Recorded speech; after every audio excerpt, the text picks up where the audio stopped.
चलिए प्यारो भाई बहनों, क्या हालचाल है? आई होप सब बढ़िया होगा।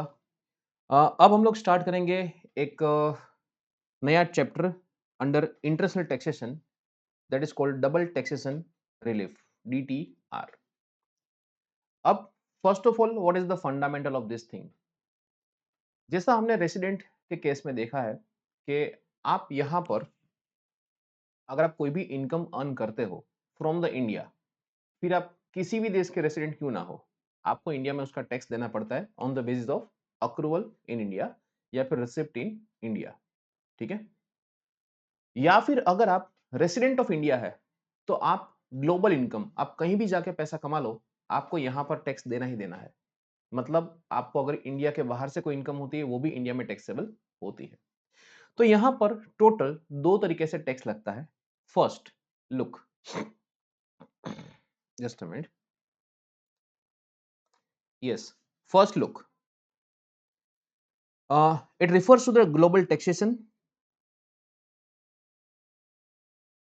which apply cross-border transactions. Each country has its own taxing rights under the domestic laws. When a taxpayer involves in a cross-border transactions, in many cases the taxpayer would be subject to double or multiple taxation. अब जैसा मैंने आपको बताया कि India में अगर आप resident हो तो आपको इंडिया में टैक्स पे करना ही करना है। लेकिन अगर आपकी ग्लोबल इनकम है, मान लो आपकी कोई इनकम यूएस से है, तो आपको यूएस में भी हो सकता है टैक्स भरना पड़े, बिकॉज ऑफ द सोर्स वहां से है। ठीक है? तो यहां पर दो चीजें आपको देखनी है, कौन सी? First is a source rule and second is a residence rule. Now what is source rule and what is residence rule? Look, source rule holds the income is to be tax in the country in which it originates.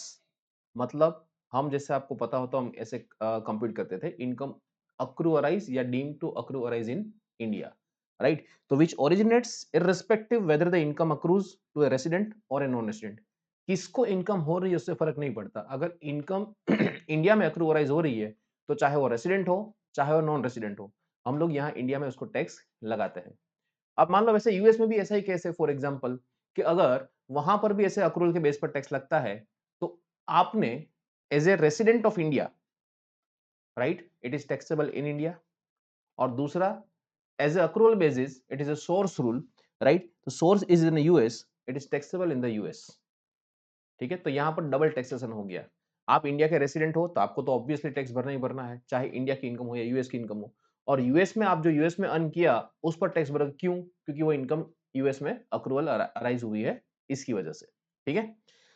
Resident rule, the resident of the country are taxed in their world wide income. जैसे आपको बताया मैंने कि आपको यहाँ पर as a resident rule US की income पे भी टैक्स लगेगा, और यूएस में आपको यूएस की इनकम पे टैक्स लगेगा because of the accrual arise in USA, इसके लिए, right?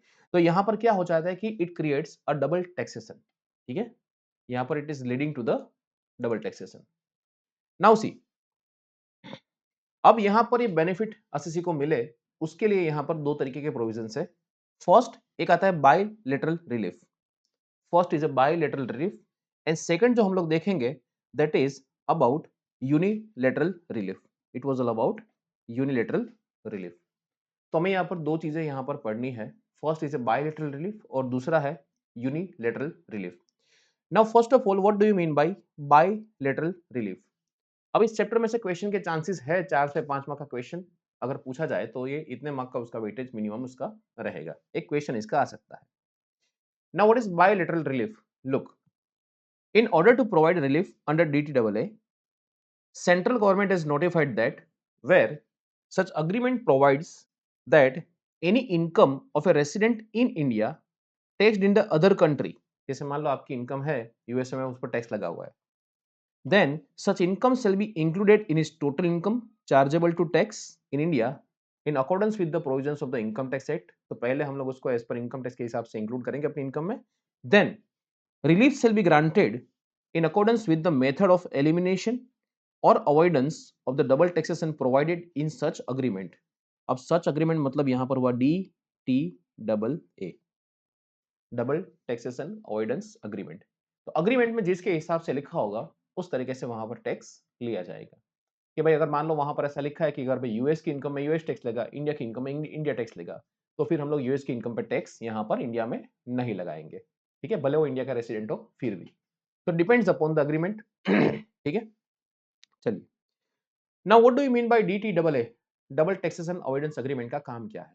Look, the DTAA is agreement entered into by the government of India with the government of other countries to avoid the double taxation of the same income. DTAA lays down the rules for taxation of income by the source country and the residence country. Such rules are laid for various categories of income, say for example interest, capital gain, dividend, royalty, etc. अब main purpose क्या है? What is the purpose of the effect of the DTAA? Look, purpose यहाँ पर एक तो जैसा मैंने आपको बताया कि जो डबल टैक्सेशन हो रहा है उसको क्या किया जाए, एलिमिनेट किया जाए। ठीक है, कोई भी एक कंट्री उस पर टैक्स लगाएगी। दूसरी बात यहाँ पर क्या होता है कि भाई effective exchange of the informations, कि आपका कोई रेसिडेंट यहाँ पे काम कर रहा है और अगर वो टैक्स को इवेड कर रहा है तो उस केस में आप लोग effective exchange of the information, आपके पास इजीली इंफॉर्मेशन की एक्सचेंज हो सकती है, उसके लिए ये प्रोविजन यहाँ पर बनाया गया है। ठीक है, look, the central government can enter into an agreement with any foreign country, or a specified territory or a specified associations for the purpose of what? Granting relief. तो पहला पर्पस क्या है? Granting relief in respect of the income which have been paid, both income tax under this act and income tax under that country. India में भी आपने tax भरा और बाहर की कंट्री में भी आपने टैक्स भरा। Income chargeable under this act and under the corresponding law in force in that country or specified territory. मतलब आपने यहां पर जो टैक्स भरा है उसकी बात हो रही है और वहां पे आपने जो टैक्स भरा उसकी बात हो रही है। ठीक है, as the case may be to promote the mutual economic relations and trade and investment। तो जैसे मैं आपको बताया कि वहां पर एक तो आपका मेन पर्पस क्या है कि रिलीफ ग्रांट करना है, डबल टैक्स नहीं लगाना है। अब इससे क्या होता है कि डबल टैक्स अगर आप एग्रीमेंट में एंटर होते हो तो उस कंट्री के जो रेसिडेंट है, those who want to come to India and do the business, उसको एक रिलीफ मिलती है क्या, कि भाई हमें यहाँ पर डबल टैक्स नहीं देना पड़ेगा, सो दैट हमारे यहाँ पर नए इन्वेस्टर्स आएंगे और हमारे लोग भी वहां पर जाकर बिजनेस कर पाएंगे। तो यहाँ पर एक कंट्री के बीच में क्या हुआ, एक इकोनॉमिक बेनिफिट का जैसा एक ट्रांजेक्शन हुआ यहाँ पर। Avoidance of the double taxation, जो उसका मेन पर्पस है वही है, avoidance of the double taxation of the income under this act and under the corresponding law in force in that country. ठीक है, तो ये मेन तो पर्पस आपको बता दिया मैंने। उसके बाद जो मैंने आपको बताया था कि भाई exchange of the information for prevention और इवेजन ऑफ टैक्सेशन, अगर टैक्स इवेजन को हमको बचाना है तो उसके रिगार्डिंग जो भी आपको इन्फॉर्मेशन चाहिए वो यहाँ पर मिल जाएगी। उसके बाद रिकवरी के लिए अगर आपको कोई रिक्वायरमेंट है, कोई मदद चाहिए आपको, तो वो भी आप अग्रीमेंट के बेस पर उस कंट्री के साथ आप लोग इन्फॉर्मेशन एक्सचेंज करके ले सकते हो। ठीक है, उसके बाद दूसरा है कि where central government has entered into an such agreement with the government of any country, say for example हम यहाँ बात करेंगे यूएसए की, तो मान लो इंडियन गवर्नमेंट यूएसए गवर्नमेंट के साथ एंटर किया है एग्रीमेंट के अंदर for granting the relief of tax और avoidance of the double taxation, then in relation to assessee to whom such agreement applies, ऐसे असेसी जिसको एग्रीमेंट अप्लाई होता है, the provision of this act, मतलब अपने यहाँ पर इनकम टैक्स एक्ट की बात हो रही है, the provision of this act shall apply to the extent they are more beneficial to the assessee। ठीक है, यहां पर ऐसा नहीं होना चाहिए कि DTAA लगाकर आपने उसको और उल्टा आपने उसको फंसा दिया। ठीक है, पहला बेचारा वो डबल टैक्सेशन करते करते टोटल मान लो 10 लाख की इनकम पे 5 लाख टैक्स भरता था, अब आपने डबल टैक्सेशन अवॉइडेंस एग्रीमेंट बनाकर 6 लाख का टैक्स कर दिया। ऐसा नहीं होना चाहिए, right? It must be beneficial to the assessee at least. ठीक, however the provision of chapter 10A जो हम लोग डिस्कस करेंगे, जनरल एंटी अवॉइडेंस रूल्स, जहां पर अगर मान लो स्पेसिफिक पर्पस ही आपका है टैक्स इवेजन, तो उस केस में will apply GAAR, that is called general anti avoidance rules, और उस केस में हो सकता है कि वो बेनिफिशियल असेसी के लिए ना रहो। ठीक है, सो यहाँ पर जिसका मेन पर्पस ऐसा है कि भाई टैक्स अवॉइड अवॉइड करना है, और यहाँ पर जो मान लो इंडिया में टैक्स है और दूसरी कंट्री टैक्स हेवन है, तो वहां पे प्रॉफिट को शिफ्टिंग करना है। ऐसा कोई भी अगर ऐसा हुआ है कि जिससे टैक्स इंडिया में अवॉइड किया जाए, ठीक है, अगर ऐसा कोई पर्पस रहा तो उस केस में हम लोग ये प्रोविजंस में भी बेनिफिशियल ना हो उसके लिए। ठीक, फिर बात आती है DTAA अग्रीमेंट में जो आपने एंटर किया है उसके मीनिंग यहाँ पर क्या होते हैं। If the term is not defined in DTAA or the act, but assign the meaning in the notification. अब मान लो कोई टर्म वहां पर यूज करी है, ठीक है, जैसे अपने यहाँ पर डेफिनेशन होती है जैसे एक्ट के अंदर, वैसे एग्रीमेंट में भी यहाँ पर हर एक कुछ ऐसी चीज होती है जिसका यहाँ पर मीनिंग असाइन किया होता है, ठीक है। तो मान लो अगर यहाँ पर डीटीडब्ल्यूएमबी को इसका मीनिंग असाइन नहीं किया है, या फिर एक्ट में भी कहीं कुछ नहीं लिखा है, और नोटिफिकेशन में उसका मीनिंग है, तो फिर जो नोटिफिकेशन में लिखा वो हम समझेंगे। अगर डीटीडब्ल्यू में टर्म डिफाइन किया गया है तो जो डीटीडब्ल्यू बोलता है वो, और अगर डीटीडब्ल्यू में नहीं लिखा है बट एक्ट में लिखा है तो एक्ट के हिसाब से हम लोग लिखेंगे, सिंपल, ठीक है। उसके बाद आगे है the assessee not being a resident to whom an agreement referred to in subsection 1 applies shall not be entitled to claim relief under such an agreement unless a certificate of his being a resident in any country outside India or a specified territory outside India, as the case may be, is obtained by him from the government of that country or a specified territory. अब ध्यान से समझना यहाँ पर क्या बोलना चाहता है कि मान लो यहाँ पर ऐसा है कि भाई मेरा कंट्री यूएस है, ठीक है, मैं इंडिया के साथ बिजनेस करता हूँ। अब इंडिया में मेरी इनकम है तो सोर्स रूल के हिसाब से इंडिया में टैक्सेबल हो जाएगा, और उस पर मैं यूएस में भी टैक्स भरना चाहता हूँ, ठीक है।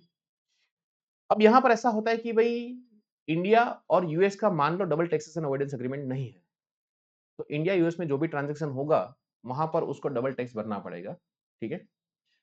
अब यहाँ पर क्या होता है कि भाई मान लो मुझे ये पता चला कि इंडिया और यूके के बीच में डबल टैक्सेशन अवॉइडेंस एग्रीमेंट है, तो अगर मैं ऐसा नहीं कर सकता यहाँ पर कि भाई मैं यूके का रेसिडेंट हूँ, ठीक है, और मैं इंडिया में बिजनेस करता हूँ, और यहाँ पर मैं उसमें अपना टैक्स अवॉइडेंस चाहता हूँ, ठीक है, मतलब I want to get a benefit of DTWA between India and UK. तो यहां पर आपको क्या करना पड़ेगा कि if you want to get a benefit of DTWA between India and UK, then you have to submit a tax residency certificate, जिसको बोलते हैं टीआरसी। आपको एक टीआरसी सबमिट करना पड़ेगा, कहां से? यूके गवर्नमेंट से लिखवा के लाना पड़ेगा कि तुम उस कंट्री के रेसिडेंट हो, ठीक है। तो यहां पर थर्ड पार्टी को ऐसा अनइंटेंडेड बेनिफिट ना मिल जाए, उसके लिए ये प्रोविजंस यहां पर अप्लाई किया गया है, ठीक है, समझ में आया? तो यहाँ पर आपको क्या करना पड़ेगा, वहां से एक सर्टिफिकेट लेकर आना पड़ेगा, so that third party cannot get this benefit. As referred to in subsection 4 shall also provide such other documents and the information as may be prescribed. अगर ऐसा कोई थर्ड पार्टी बेनिफिट लेना चाहता है और जेन्युइन मान लो अगर वो केस है, तो उसके केस में अदर डॉक्यूमेंट्स को मांगे गए तो वो भी उसको सबमिट करने पड़ेंगे, ठीक है। देखो यहाँ पर डीटीडब्ल्यूए जो है ना अपना, ये सेक्शन 90, राइट, इसमें सारी कथा है ज्यादा, 90 एंड 90 ए। 90 और 90 ए में डिफरेंस क्या है मैं आपको बता देता हूँ। 90 it is between the country to country, and 90 A is between country and specified associations. ये यहाँ पर जो है ना स्पेसिफाइड टेरिटरी और स्पेसिफाइड एसोसिएशंस, ये वाला, ये सब कुछ प्रोविजन सेम टू सेम है, ये 90 ए में कवर होता है और ये होता है 90 में, ठीक है, ज्यादा फर्क नहीं है, इसलिए मैंने दोनों को कंबाइंड लिखा हुआ है इधर, ठीक। सो 90 में मेजोरिटी क्या है, यहाँ पर पूरी कथा है ज्यादा, थियोरिकल पार्ट ज्यादा है। एक्चुअल जो भी कंप्यूटेशन हमका आएगा वो आएगा किसमें, सेक्शन 91 के अंदर, जब हम पढ़ेंगे यूनिलेटरल रिलीफ। लुक क्या बोलता है आगे, for the removal of doubts it is hereby declared that the charge of tax in respect of the foreign company at a rate higher than the rate at which the domestic company is chargeable shall not be regarded as a less favorable charge or the levy of tax in respect of the such foreign company। अब यहाँ पर समझाता हूँ क्या है ये। अपने Indian company अगर डोमेस्टिक कंपनी है तो डोमेस्टिक कंपनी पर हमारा टैक्स रेट है 30%, और फॉरेन कंपनी का हमारा रेट है 40%। तो यहाँ पर हम लोग जो नॉर्मल हम फॉरेन कंपनी को 40% लगाते हैं, तो 40% ही हम लोग लगाएंगे। मतलब इसको हम यहाँ पर क्या बोलेंगे, यहाँ पर इसको हम ऐसा नहीं बोल सकते कि इट इज लेस फेवरेबल, ठीक है। So it can not be considered as a less favourable then.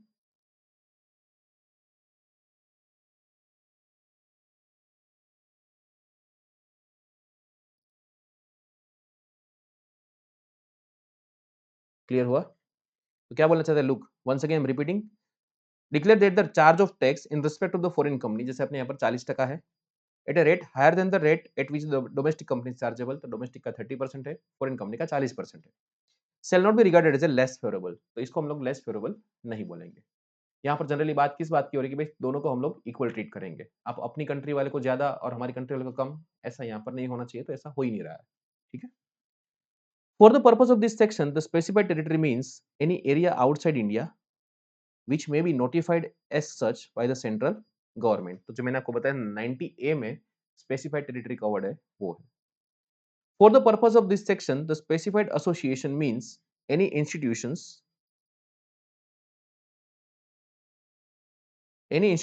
associations or body, whether incorporated or not, functioning under any law for the time being in force, as may be notified by the central government. ठीक है? So it was all about what? Section 90. चलिए एक बार वापस एक बार देखेंगे क्या है यहाँ पर. मेन पर्पज इसका है कि दोनों कंट्री के बीच में जो डबल टैक्स हो रहा है उसको क्या किया जाएगा, अवॉइड किया जाएगा. इन्फॉर्मेशन को एक्सचेंज किया जाएगा. उसके बाद अगर इनकम टैक्स की रिकवरी करनी है तो उसके लिए वो हेल्प करेंगे. बराबर. फिर डबल टैक्सेशन अवॉइडेंस एग्रीमेंट में जो ज्यादा बेनिफिशियल रहेगा एसएससी के लिए उसके हिसाब से हम लोग क्या करेंगे, प्रोविजंस करेंगे. बस मेन वही है. और अगर थर्ड पार्टी अगर कोई है तो उसको क्या लेना पड़ेगा, टीआरसी सबमिट करना पड़ेगा अगर उसको डीटीडब्ल्यू का बेनिफिट लेना है तो. डन. चलिए नाउ नेक्स्ट आगे बढ़ते हैं. सेक्शन 91 जिसके बेस पर कंप्यूटेशनल क्वेश्चंस मोस्टली होते हैं वो. It is called unilateral relief, एक तरफा प्यार. ऐसा ही हुआ ये. ठीक है. चलिए लेट्स अंडरस्टैंड. लुक क्या कहता है. The person who is resident in India in any previous year proves that. क्या प्रूव करता है ये. इन respect of his income which accrued or arose during the previous year outside India. मतलब which is not deemed to accrue arise in India. मतलब यहाँ पर बात कर रहा है किसकी, income accrue arise outside India की बात कर रहा है. He has paid in any country with which there is no agreement under section 90. मतलब वहां पर DTAA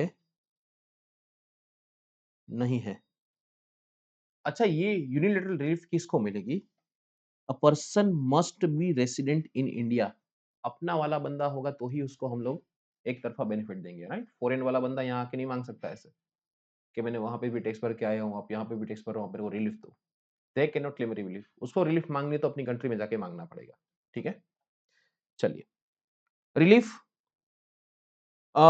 there is no agreement under section 90 for the relief और the avoidance of the double taxation. मतलब there is no DTAA income tax by deduction or otherwise under the law in that country. ठीक है. तो यहां पर उसने tax पे किया, he has paid the income tax by the deduction or otherwise. मतलब उस कंट्री में या तो उसका टीडीएस कटा है या उसने टैक्स पे किया है. तो उस केस में वो क्या बोल रहा है अब, he shall be entitled to a deduction from the Indian income tax payable by him. मतलब उसको क्या चाहिए यहां पर, रिलीफ चाहिए. क्या, a sum calculated on such doubly taxed income at the Indian rate of the tax or the rate of tax of the said country whichever is lower. अब यहां पर ये जो पूरा स्टोरी करा है उसका आपको यहां पर एक जिस्ट में समझा देता हूं करना क्या है आपको. लुक रिलीफ यहां पर मांग रहा है वो इन शॉर्ट. अब रिलीफ कंप्यूट कैसे करनी है, तो सबसे पहले आपको क्या करना है, टोटल इनकम कंप्यूट करनी है. बट आपको यहां पर ध्यान रखना है आपको फॉरेन इनकम को साथ में लेके चलना है. पहले एज इफ मानेंगे कि पूरा का पूरा इनकम इंडिया में टैक्सेबल है तो कितना टैक्स आता है वो. Compute income tax on the above income including cess, surcharge if any. सब कुछ लगा के कंप्यूट करके रखो. ठीक है. Determine the average rate of Indian income tax. अब एवरेज रेट आपको निकालना है. अब एवरेज रेट हमने टीडीएस में भी पढ़ा था 192 के अंदर. क्या होता है यहां पर, total tax divide by total income. ठीक है. अब आगे आपको निकालना है average rate of foreign tax. अब फॉरेन टैक्स कैसे निकालेंगे कि फॉरेन का जो टैक्स है उसको डिवाइड बाय करेंगे क्या, फॉरेन की income. Select the lower average rate of tax. दोनों में से लोअर सिलेक्ट करो. ठीक है. तो वो क्या बन जाएगा, आपकी रिलीफ के लिए एक रेट मिल जाएगा आपको. अब आपको कंप्यूट करनी है relief. Lower rate of the tax as per step 5 into doubly tax foreign income. मान लो आपका 10 लाख रुपए डबल टैक्स हुआ है और आपका लोअर रेट दोनों में से है फॉर एग्जांपल 5%, तो 10 लाख का 5% आपको यहां पर बेनिफिट मिलेगा. ठीक है. So net tax payable would be what, आपने यहां पर जो कंप्यूट किया स्टेप नंबर 2 में उसमें से स्टेप नंबर 6 का रिलीफ माइनस कर दो तो नेट वो इंडिया में टैक्स पे करेगा. सिंपल. ठीक है. आ जाओ क्वेश्चन पे. चलो Q&A पे आ जाओ।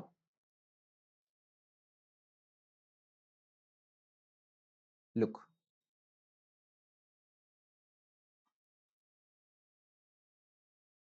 क्या बोलता है? Examine the correctness or otherwise of the following statement with reference to the provision of Income Tax Act. The double taxation avoidance treaties entered into by Government of India override the domestic law. ये क्या बोलना चाहता है? Double taxation avoidance agreement income tax law को भी override कर रहा है, राइट? तो यहाँ पर एक चीज समझना, आपने ऐसा पढ़ा होगा जब अगर आपको इंटरप्रिटेशन ऑफ स्टैट्यूट थोड़ा सा भी याद हो तो, that specific prevails over general, ऐसा शायद आपने पढ़ा हो तो याद हो तो, ठीक है? What it says, look, the statement is correct because the section 92 provides that where the double taxation avoidance treaty is entered into by the government, the provision of the income tax act would apply to the extent that they are more beneficial to the assessee. ऐसा हमने just पढ़ा section 90 के अंदर, ठीक है? In case of any conflict between the provisions of DTAA and the Income Tax Act, the provisions of the DTAA would prevail over the act in the view of the provision of section 92 to the extent they are more beneficial to the assessee. अब ऐसा एक supreme court का judgement भी यहाँ पर, it was small question about section 90। चलो उसके आगे क्या बोलता है, question number 2, have a look. Cosmos Limited, a company incorporated in Mauritius, has branch office in Hyderabad, opened in April 2024. The Indian branch has filed the return of income for the assessment year 2025-26, disclosing the income of rupees 50 lakhs. It paid the tax at the rate applicable to the domestic company, that is 30%. अब समझना ध्यान से, यहाँ पर Mauritius की company है, India में उसका ब्रांच है, अब वो 30% टैक्स पे कर रहा है, ठीक है? और प्लस उसने सेस भरा है 4%। On the basis of the paragraph 2 of the article 24, अब डीटीडब्ल्यूए का जो होता है ना, उसमें पैराग्राफ रहता है, डबल टैक्सेशन अवॉइडेंस एग्रीमेंट होता है, उसमें वो पैरा रहता है, उसके हिसाब से बात यहाँ पर कर रहा है कि दोनों कंट्री का एग्रीमेंट क्या बोलता है। Look, the taxation on a permanent establishment मतलब हुआ PE, which an enterprise of a contracting state has in the other contracting state, मतलब यहां पर हम लोग बात कर रहे हैं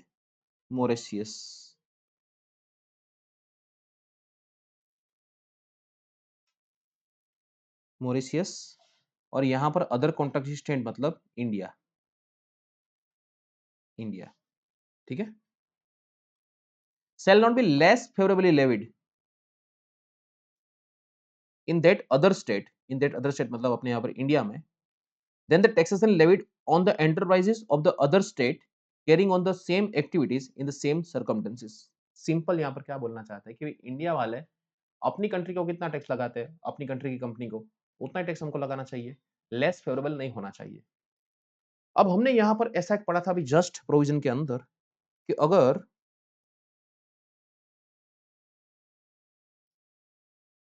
एक एक्सपेंशन यहाँ पर है, ये वाला जस्ट हमने पढ़ा था यहाँ पर कि अगर हम फॉरेन कंट्री को 40% और डोमेस्टिक कंट्री को 30% लगाते हैं तो उसको हम लोग लेस फेवरेबल ट्रीट नहीं करेंगे, ऐसा। Look, however the assessing officer computed the tax on the Indian branch। अच्छा देखो यहाँ पर इंडियन ब्रांच है, अगर ये इंडिया में एस्टैब्लिश हुई होती कंपनी, राइट, इंडिया की प्राइवेट लिमिटेड कंपनी या फिर इंडिया की लिमिटेड कंपनी होती, ठीक है? जैसे मान लो पेप्सी की है कंपनी इधर इंडिया में है, PepsiCo holdings India private limited, so it is domestic company, India में फॉर्म हुई है वो, राइट? यहाँ पर ऐसा नहीं है, ये कंपनी तो बाहर की है, खाली ब्रांच उसकी इंडिया में है यहाँ पर, fine. Indian branch at the rate applicable to the foreign company, that is 40% plus cess at the rate 4%। यहाँ पर हायर एजुकेशन सेस नहीं होना चाहिए, it is HEC health and education cess, ठीक है? Is the assessing officer correct in the law? Answer is yes. Look, under section 90 subsection 2, where the central government has entered into an agreement for avoidance of double taxation with the government of any country outside India or a specified territory outside India, as the case may be, in relation to the assessee whom such agreement applies, the provision of Income Tax Act shall apply to the extent they are more beneficial। ठीक है, हम agree करते हैं इस बात को, agree beneficial होना चाहिए। In the view of para 2 of the article 24, अब दोनों बीच कंट्री के बीच में जो टीटी डबल है उसका एक पैरा यहाँ पर दिया हुआ है. It appears that the Indian branch of the Cosmos limited incorporated in the Mauritius is liable to tax in India at the rate applicable to domestic company 30%, which is lower than the rate of tax applicable to the foreign company 40%. However, explanation 1 जो मैंने आपको बताया था वो to section 90 clarifies that the charge of the tax in respect of the foreign company at the rate higher than the rate at which the domestic company is chargeable shall not be regarded as a less favorable. That's why assessing officer ने जो यहाँ पर बोला है कि 40% it is correct. ठीक है, सो ऐसा सिनारियो यहाँ पर है. डन. चलिए अब आते हैं हम लोग यूनिलेटरल पे आ जाते हैं. आई थिंक वही क्वेश्चन है सारे ऑलमोस्ट अब तो. ठीक है, look.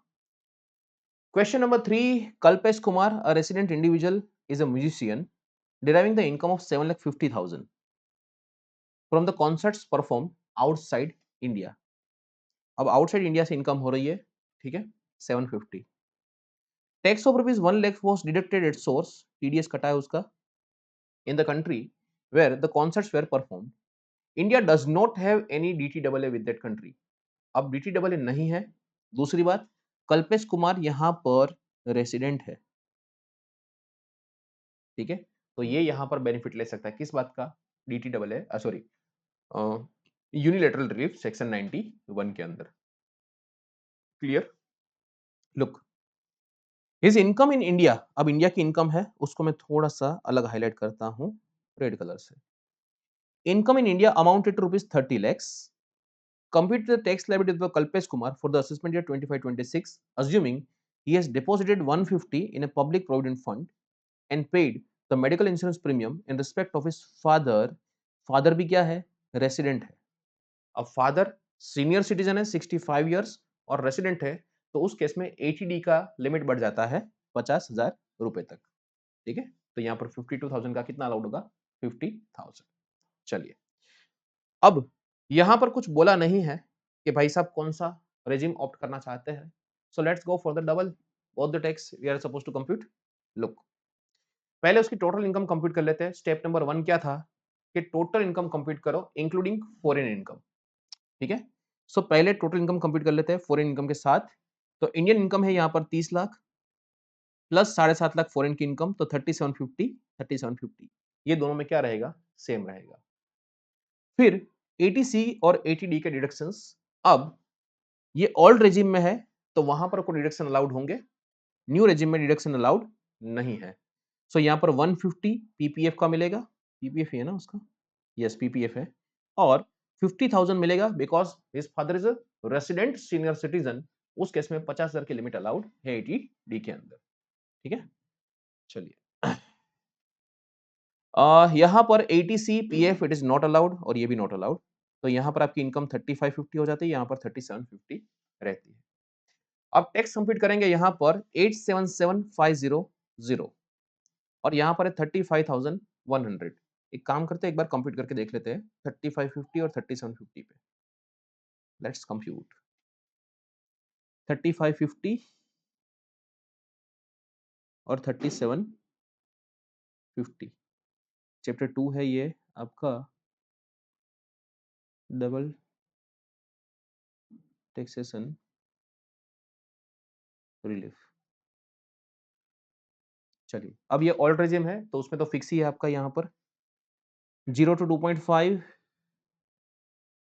Nil, then 2.5 to 5 12,500, then 5 to 10 20%, तो कितना आएगा 1 लाख. और ऊपर कितना गया 25,50,000. चलिए ऊपर जाता है 25,50,000, 25,50,000 इंटू 30% इक्वल टू 76,500. ठीक है, सो ये यहाँ पर आएगा 10 to 35.50 76,500. एक मिनट कुछ मिस्टेक करी, हाँ 25,50,000, एक जीरो कम रह गया. 25,50,000 इंटू 30% इक्वल टू 765, एक जीरो ज्यादा है, प्लस 1 लाख प्लस 12,500, तो टोटल आपका आता है 877,500। अब यहाँ पे आ जाते हैं, इधर 3750 की बात कर लेते हैं यहाँ पर। तो यहाँ पर सबसे पहले 0 to 3 नील, देन 3 to 7, ठीक है, 4 लाख पर 5%, कितना आएगा 4 लाख पर 5%, दैट कम्स टू 20,000। अब उसके बाद आएगा 7 to 10, 3 lakhs, right.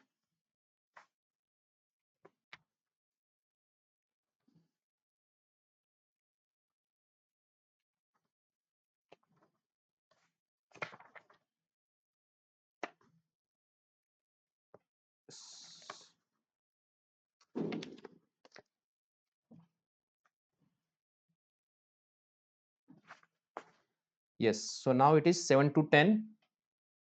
Just I need to confirm that is 7 to 10, then 10 to 12, then 12 to 15 and above 15, ऐसा है, ठीक है। 5, फिर उसके बाद आएगा 10, फिर 15, फिर 20 एंड 30, ठीक है। चलिए 20,000 7 to 10 पे 10%, 3 लाख का 10% होगा यहाँ पर 30,000, फिर 10 से 12 2 लाख, 2 लाख पे 15% अगेन आएगा 30,000, फिर 12 से 15 3 लाख, 3 लाख पे 20%, दैट कम्स टू 60,000, और 15 के ऊपर जितना गया उतना, ठीक है। सो 15 के ऊपर आपका यहाँ पर रहेगा 37,50,000 minus 15 lakh, so 22.50 into 30%, that comes to 675,000, 675,000 plus 60,000 plus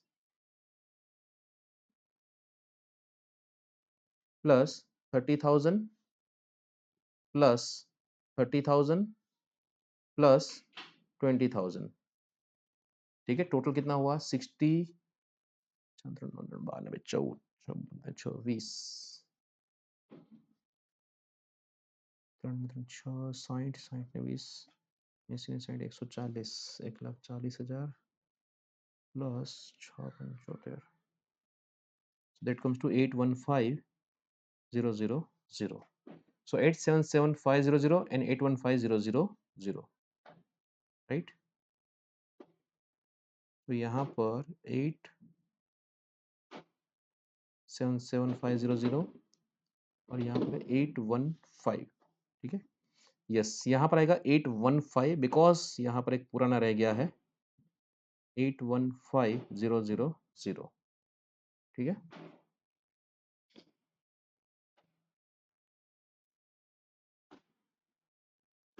चलिए उसके बाद आएगा HEC@4%, 815,000 into 4%, that comes to 32,600, 32,600, ठीक है, प्लस 815,000, that comes to 847,600, 847,600, ठीक है।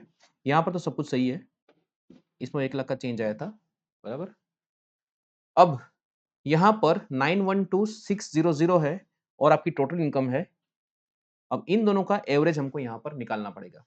So it is 912,600 3550 into 100, so that comes to 25.71।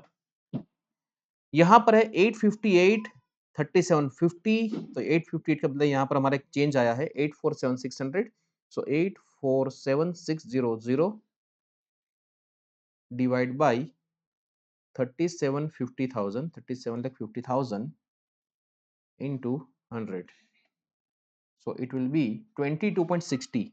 तो यहाँ पर एक चेंज आया हमारा 22.60%, ठीक है। अब average rate of tax in foreign, foreign में कितना टैक्स लगा है, अब फॉरेन में कुछ टैक्स के बारे में बात करिए यहाँ पर। Yes, 1 lakh was the tax deducted at source in the country where the concert was perform, और वहां से इनकम हुई है 7.5 लाख रुपए की। तो फॉरेन कंट्री में हमारा रेट ऑफ आया 13.33 इन द बोथ रेजिम। अब यहाँ पर आपको देखना है लोअर ऑफ द अबोव, तो लोअर ऑफ द अबोव कितना आएगा? सो 13.33 मतलब अपना ये जो इंडिया का एवरेज रेट और फॉरेन का एवरेज रेट दोनों में से लोअर आपको सिलेक्ट करना है, ठीक है। अब डबल टैक्स इनकम हमारी कौन सी है? 7.5 लाख रुपए, जो हमने फॉरेन में भी टैक्स दिया और हमने इंडिया में भी यहाँ पर इंक्लूड किया उस पर। तो 7,50,000, अब 7,50,000 पर 13.33, 1 लाख रुपए अपना यहाँ पर उसको रिलीफ मिलेगा। तो यहाँ पर हमारे इंडिया के हिसाब से टैक्स बनता था उसका 9,12,600, 1 लाख माइनस होगा, सो इट इज 8,12,600। यहाँ पर जो होगा 8,47,600, उसमें से 1 लाख माइनस होगा, सो इट इज 7,47,600। तो यहाँ पर होगा 7,47,600, ठीक है, डन।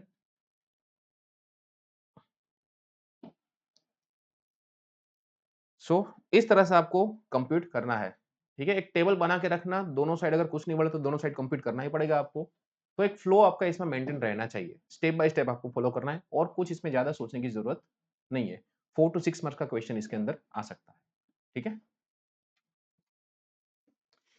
चलिए अब कहानी आगे बढ़ाते हैं। नेक्स्ट एक क्वेश्चन हम लोग लेते हैं, it is very easy that you can do it on your own. Question number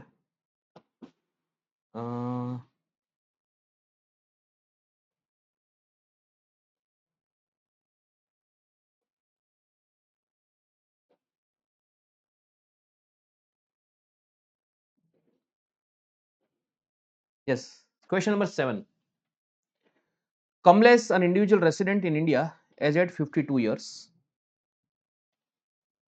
furnishes you the following particulars of income earned in India, country X, India, country X and country Y. अब यहाँ पर तीन चीजें include है, एक तो India, country X, country Y. For the previous year 2024-25, India has not entered into double taxation avoidance agreement with these two countries. अब DTAA है नहीं, तो यहाँ पर हमें रिलीफ कंप्लीट करनी पड़ेगी, बट ऑलवेज चेक करना पड़ेगा कि क्या ये कमलेश भाई रेसिडेंट है। जी हाँ, अगर रेसिडेंट अगर वो इंडिया का है तो ही उसको रिलीफ मिलेगी, अदरवाइज नहीं मिलेगी। चलिए, पर्टिकुलर्स अमाउंट क्या क्या दिया है। अब इंडियन है उसको हम लोग यहाँ पर हाईलाइट करेंगे ब्लू कलर से। Income from profession carried on in India, agriculture income in country X, तो उसको हम लोग रेड कलर करेंगे, कंट्री एक्स में एग्रीकल्चर इनकम है, ठीक है।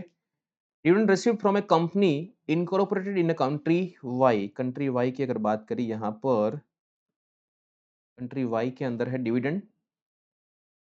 Royalty income from a literary book from a country X, country X से इनकम आई है royalty income. Expenses incurred for earning the royalty, again this is for the expenditures. Business loss in a country Y, country Y में से loss हो गया है, business का loss, proprietary business था। Rent from a house situated in country Y, rental income है आपकी यहाँ पर gross 2,40,000। Municipal tax paid in respect of the above house in a country Y, not allowed deduction in the country Y, तो वहां पर उसको deduction में allow नहीं किया गया था। चलिए, अब यहाँ पर आपका यहाँ पर एक तो बिजनेस इनकम इंक्लूडेड है, एग्रीकल्चर इनकम, डिविडेंड इनकम, सब कुछ यहाँ पर इंक्लूडेड है। आपको यहाँ पर बोला है business loss in country Y not eligible for the set off against the other income as per the law of that country, वहां की कंट्री के हिसाब से बिजनेस लॉस को तुम सेट ऑफ नहीं कर पाओगे। Tax rates in the country X and the country Y are 10 and 20% respectively. Compute the total income and net tax liability of Mr. Kamlex in India for assessment year 25-26, assuming that he opted out of the default tax regime under section 115 BAC, ठीक है। चलिए, यहाँ पर clearly बोल दिया 115 BAC से बाहर है वो। चलिए देखो, सबसे पहले हमें यहाँ पर कंप्यूट करना है टोटल इनकम, फाइन। तो यहाँ पर हम लोग इनकम कंप्यूट करेंगे इंक्लूडिंग फॉरेन इनकम ऑल्सो। तो पहले कंट्री वाई की बात कर लेते हैं। कंट्री वाई में हमें यहाँ पर मिला है हाउस प्रॉपर्टी। अब हाउस प्रॉपर्टी का आपका इनकम है 2,40,000 रुपए। Now it is a gross, तो ग्रॉस एनुअल वैल्यू आपका है 240। अब म्युनिसिपल टैक्स में ऐसा है कि उस कंट्री में जो हो हमें उससे कोई फर्क नहीं पड़ता, अगर फॉरेन की कंट्री का म्युनिसिपल टैक्स है तो वो भी अलाउड है अंडर आईएफएचपी, ठीक है। सो 10,000 रुपए ये भी यहां पर अलाउड हो जाएगा। नेट एनुअल वैल्यू तो अपना आया एनएवी 230, उसमें से स्टैंडर्ड डेविएशन माइनस करेंगे 30%, सो 69,000, तो आईएफएचपी का इनकम हुआ 161। फिर यहां पर बिजनेस प्रोफेशन की बात कर लेंगे, तो बिजनेस प्रोफेशन एक तो इंडिया में यहां पर हमारी बिजनेस की इनकम है वो कितनी है 7,50,000। फिर रॉयल्टी इनकम है फ्रॉम कंट्री एक्स, ठीक है। अब यहां पर हमने 6 लाख की इनकम आपकी रॉयल्टी की हुई है और 50,000 उस पर खर्चा हुआ है, सो टोटल यहां पर कितना आएगा 550, ठीक है। और आपको यहां पर लॉस हुआ है कंट्री वाई के अंदर बिजनेस में, तो ये लॉस आपका माइनस हो जाएगा, ठीक है। दूसरी कंट्री में अलाउड है कि नहीं है, बट हमारी कंट्री में तो अलाउड है, fine. So it is 1235 is of the business income. उसके बाद आईएफओएस है agriculture income in the country x. अब देखो, खेती अगर हम भारत में करते हैं तो एग्जेम्प्ट है, भारत के बाहर अगर एग्रीकल्चर इनकम है तो वो एग्जेम्प्ट नहीं है। सो ये टैक्सेबल होगा 50,000 इधर।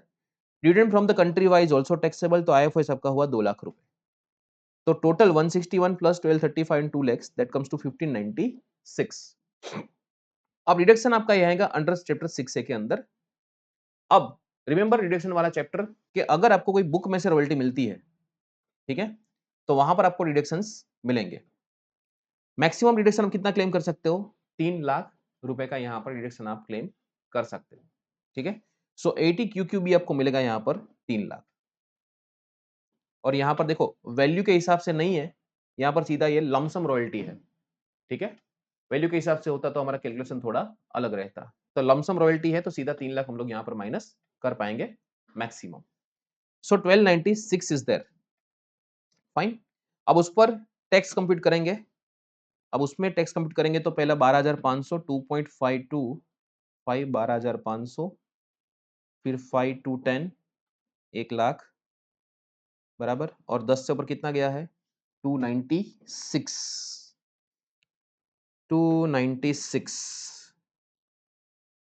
चलो 2,96,000 into 30% equal to 88,800, 88,800 plus 1,12,500 that comes to 201,300 बराबर। उस पर 4% का टैक्स लगेगा इंटू 4% दैट कम्स टू 8052, तो यहाँ पर हमारा टैक्स बना 209,352 बराबर। तो स्टेप नंबर 1 हमने टोटल इनकम कंप्यूट करी as per Indian income tax law और उस पर हमने टैक्स कंप्यूट किया। दूसरा स्टेप क्या आएगा, एवरेज रेट निकालो 16,154, ठीक है 16.15%। फिर आपको क्या करना है, अब यहां पर देखो दो कंट्री का इनकम है तो दोनों कंट्री का हम लोग अलग अलग ट्रीट करेंगे। हमारा एवरेज रेट हमको मिल गया है, ठीक है। यहां पर जो हमारा स्टेप था ये किधर गया, हाँ इधर ही है ये, ठीक है। ये तो हो गया। अब क्या करेंगे हम लोग कंट्री वाइज सब कुछ कंप्लीट करेंगे, ठीक है। तो फॉरेन कंट्री का रेट यहां पर निकालते हैं। सबसे पहले कंट्री एक्स के बारे में सोचते हैं, कंबाइन नहीं करना, खिचड़ी मत बनाना इसकी, दोनों अलग अलग करेंगे हम लोग। अब कंट्री एक्स की यहां पर बात कर लेते हैं। सो कंट्री एक्स में आपका रेट ऑफ टैक्स यहां पर दे दिया है डायरेक्टली, ये 10% का रेट है और यहाँ पर 20% का रेट है, कोई भी इनकम होगी तो एवरेज रेट अपने आप 10% और 20% ही बनता है इसमें, राइट। सो फॉरेन का एवरेज रेट आपको दे दिया है तो आपको ये मगजमारी यहाँ पर नहीं करनी पड़ेगी, बिकॉज आपका ये स्टेप यहाँ पर हो चुका है, ये रहा determine the average rate of foreign tax. Step number 4 आपका सीधा हो गया है, ठीक है। चलिए अब यहाँ पर आगे बढ़ते हैं। Lower of the Indian rate and the country x rate, तो दोनों में से क्या आएगा लोअर, दैट इज 10%। अब डबल टैक्स इनकम कौन सी है जिस पर डबल टैक्स लगा हुआ है, तो पहला कंट्री एक्स में से हमको मिला था रॉयल्टी 5.5 लाख, उसमें से 3 लाख तो डिडक्शन अलाउ कर दिया है, तो हमने यहाँ पर टैक्स कितने पे लगाया है 3 लाख, 2.5 लाख पे टैक्स लगाया है, ठीक है। सो 2.5 लाख ही यहाँ पर कंसिडर करना होगा, क्योंकि 3 लाख तो हमने वैसे भी आपको डिडक्शन अलाउ कर दिया और 50,000 का एक्सपेंस भी अलाउ किया, 3.5 लाख तो हमने यहाँ पर आपको चार्ज किए ही नहीं है। सो 2.5 लाख, फिर एग्रीकल्चर इनकम 50,000 एक हमने यहाँ पर उस पर भी टैक्स लगाया हुआ है, तो टोटल आपका 3 लाख पे डबल टैक्स इनकम लगा हुआ है, उस पर आपको 10% का रिलीफ मिलेगा। सो 30,000 आपका रिलीफ होगा। तो टोटल जो आपका टैक्स बनता है 2,09,000, उसमें से 30,000 रिगार्डिंग कंट्री एक्स आपको क्या मिलेगा, डिडक्शन यहाँ पर मिलेगा। फिर आगे बात करते हैं कंट्री वाई की। तो कंट्री वाई में यहाँ पर क्या रहेगा, कंट्री वाई का भी रेट आपको दिया हुआ है, लेकिन यहाँ पर हमारा रेट कम है 16.154%। तो हम लोग यहाँ पर 16.154% इसको कंप्यूट करेंगे। अब डबल टैक्स इनकम कौन सी है, तो कि income from house property 161, India में हमने उस पर टैक्स लगाया, उस कंट्री में भी टैक्स लगा हुआ है। डिविडेंड इनकम यहाँ पर है 150, और बिजनेस लॉस सेट ऑफ हमने किया यहाँ पर 65,000 का। ठीक है, हमने यहाँ पर अलाउ किया है, उस कंट्री में अलाउ नहीं किया है। तो यहाँ पर उस केस कंट्री की इनकम के हिसाब से बनता है 246। सो 246 का 16.15% बनता है 39,729। तो आपका यहाँ पर 209 में से 30 प्लस ये 39 गया, तो टोटल आपका आया 139,620। ठीक है, तो इस तरह से यहाँ पर आपको कंप्यूट करना रहेगा। यहाँ पर आपको वर्किंग नोट्स मैंने सारे देके रखे हुए, राइट। बस बाकी सब कुछ question almost same to same है, you just need to practice it. I'm not going into everything right now. Okay, so ये हमारा हुआ dt डबल है। एक छोटा सा हमारा जो टॉपिक था वो हमारा खत्म हुआ। इसमें एक प्रोविजंस है यहाँ पर नीचे, फॉरेन टैक्स क्रेडिट की थियोरिकल पार्ट है थोड़ा सा, तो उसको देख लेते हैं। Look, where the assessee being a resident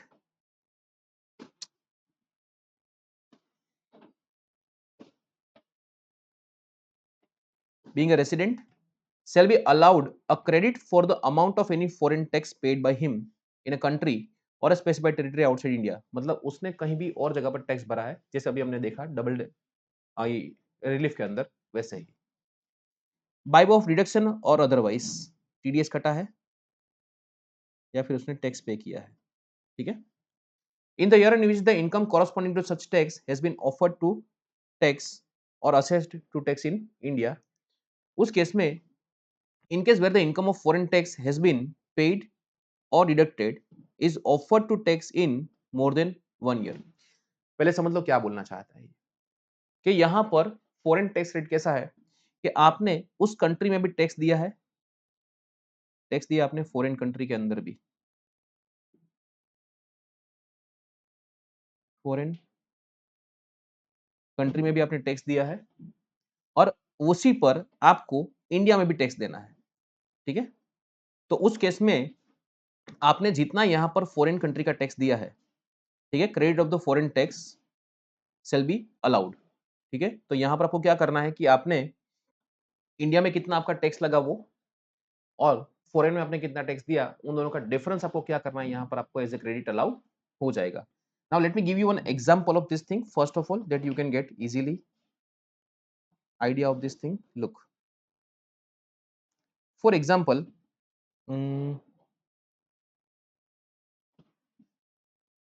एक एग्जांपल मैं यहां पर लेता हूं।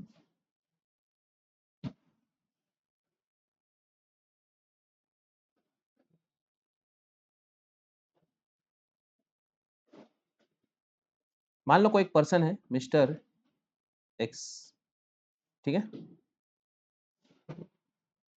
अब उसको इंडिया में से 12 लाख रुपए की इनकम होती है और 6 लैक्स उसको मिलता है, फॉर एग्जांपल यूएसए 6 लाख रुपए उसको मिलते हैं, बराबर। अब मान लो यूएस में टैक्स रेट है 25%, 25% टैक्स है, तो 6 लाख का 25% कितना होगा, 1,50,000, उतना टैक्स वो वहां पे पे किया है। अब इंडिया में क्या होगा कि इंडिया में ये जो 12 लाख की उसकी इंडियन इनकम प्लस 6 लाख, बराबर, तो टोटल उसका होता है कितना, 18 लाख रुपए। फाइन। अब यहां पर थोड़ा इजी कंपटीशन के लिए मान के चलते हैं सीधा 30% टैक्स लगता है फॉर एग्जाम्पल। ठीक है, फॉर इजी कैलकुलेशंस। ठीक है, तो यहां पर अभी के लिए हम लोग सरचार्ज से सब कुछ एक्सक्लूड करते हैं, तो 5,40,000 आपका क्या आएगा, टैक्स आएगा। ठीक है, 5,40,000 दैट यू हैव पेड। ठीक है, अब देखना यहाँ पर क्या हुआ कि ये जो यूएस का 6 लाख है, इस पर यूएस में आपने कितना टैक्स दिया?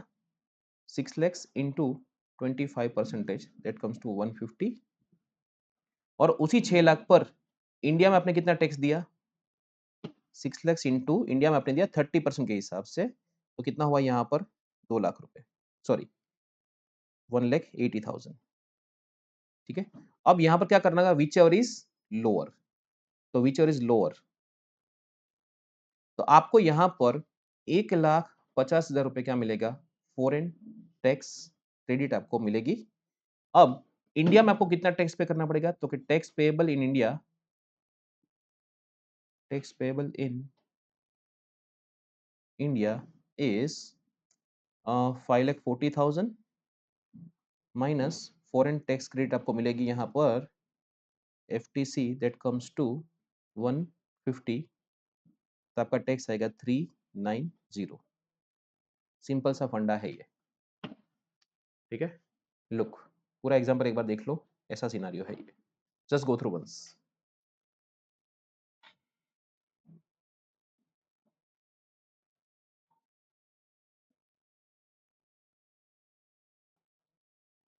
ठीक है, it is similar to the relief. Relief में क्या होता है कि आपको रिलीफ दे दी जाती है, यहाँ पर आपको टैक्स क्रेडिट अलाउ की जाती है। देन अब मान लो यहाँ पर ऐसा है कि ये 6 लाख की जो इनकम आपकी यूएस में है,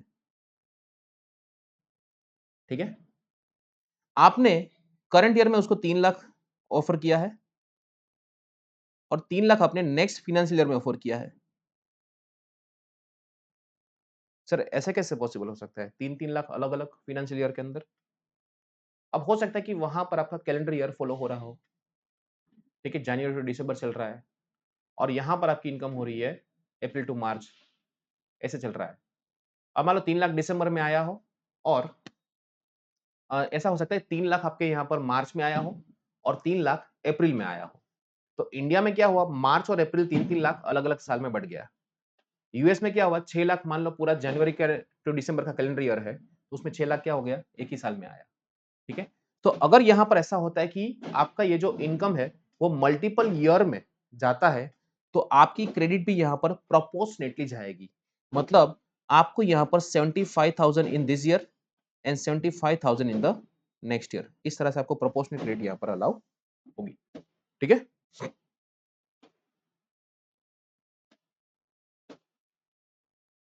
देख लो इसको, चलो फटाफट। चलो भाई, तो ये क्लियर हुआ। तो it is like a relief, बराबर। रिलीफ में क्या होता है कि यूनिलेटरल या फिर बायलेटरल होता है, पूरा एक प्रॉपर मैकेनिज्म के थ्रू होता है। यहाँ पर ऐसा है कि आपको जो फॉरेन में आपने टैक्स पे किया है उसका सीधा सीधा आपको क्या मिल गया है? यहाँ पर क्रेडिट मिल गया है, सिंपल, राइट। तो there is a thin line difference between FTC and a relief. So यहाँ पर ये हमारा चैप्टर खत्म होता है। अब हम लोग कहानी आगे बढ़ाएंगे अगले लेक्चर में, ठीक है। चलिए, it was a very small topic, weighing around इसका है, इसका 4 टू 6 मार्क के आसपास ये आ सकता है अगर क्वेश्चन आया तो, ठीक है। ऐसा सिंपल सा क्वेश्चन इसका हर बार आता है जब भी पूछा जाता है तब, ठीक है। चलिए देन, गुड बाय, मिलते हैं फिर वापस अगले लेक्चर की ओर।